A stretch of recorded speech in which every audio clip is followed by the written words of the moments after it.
Hello everyone, my name is Rohit Nayak. I'm representing Ram Nayak Financial Services. We are in this field from the past 35 years and I'm the second generation in business. Today we're going to talk about what is the repo rate. So basically, the RBI and there are normal banks, right? So these normal banks, they get money from the Reserve Bank, RBI. Now RBI doesn't give money for free. It says ki I will charge you a certain amount of interest. This interest we will call it as repo rate. Now what does the bank do? Bank now has money. They give it in the form of loans and they also take FDs. So there's a thumb rule that they kind of follow. So whatever is the repo rate, the interest at which they got money, they'll give 1% more when they are giving out FDs. So let's consider that the repo rate is 6%. So FDs will be at 7%. And the loans that they give as home loans and everything will be at 8.5%. So 2% more. Simple like that. And personal loans would be 3-4% more. So that's how they put it as a thumb rule. Why it is important for us to understand for our personal finances, when the repo rate is high, let's say that it is 6, I told you what the calculation would be. What if the repo rate is 8? Then your FD will get more interest because your FD will be at 9%. And the loans will be expensive now because the loans will be at 9 or 10%, right? Now I'll tell you how economy works. What does the country do?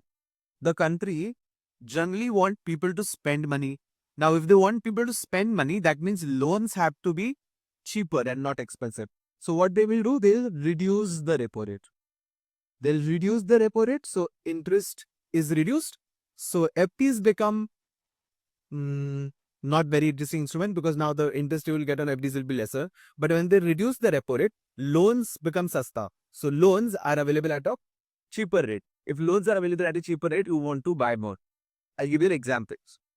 Before COVID, there was a certain repo rate and things were running. During COVID, what happened? People are not able to spend, but they don't have the capital to spend. But they are also making some money from their business or from their job, salaries are coming, etc., etc., right? So money is there, but it is not growing. Now people are also afraid, they don't want to spend more. But if they don't spend at all, the economy will start falling down. There was a market crash also, right? That time, the money was going down. So what does the government do at such times? It reduces the repo rate. It reduces the repo rate, so your loans are now cheaper. So if you see once the lockdown was lifted, there's like 1 month you're waiting on cars. There was so much hype and so much demand for new flats. So they were waiting on the buildings also. So uh, then what did the government do? It increased the repo because what happened now? The demand is higher. People are ready to pay. There's a lot of demand. What will happen if the demand is higher? Something which is going to cost 200 rupees, people will say, okay, I'm getting 10 other people who want to buy this. Let me sell it at 110 rupees. Oh, I still have demand. Let me sell it at 120 rupees. We'll call this inflation. So inflation might increase, right? So what did the government do? It, instead of now reducing the repo rate, it increased the repo rate. Now, when the repo rate is increased, suddenly you realize, okay, things are not that cheap anymore. The loan interest rates are also very high. Let me not spend all my money right now. So I'm giving you a very simplistic approach to understand repo rate and how it is connecting to the economy and how inflation is controlled. So if you see a trend in India, in the year 2000, repo rate was around 14.5. That means the FDs were giving you good returns. That is why you listen to your elders in the house. They always say कि हम लोग FD में पैसा डालते थे. Why? Because FDs used to always give you better returns, right? Then in 2016 it was 6.5, almost half of it. In 2019 it was 5.15. So you see, because the country is developing, they're reducing the repo rate so that people spend more money.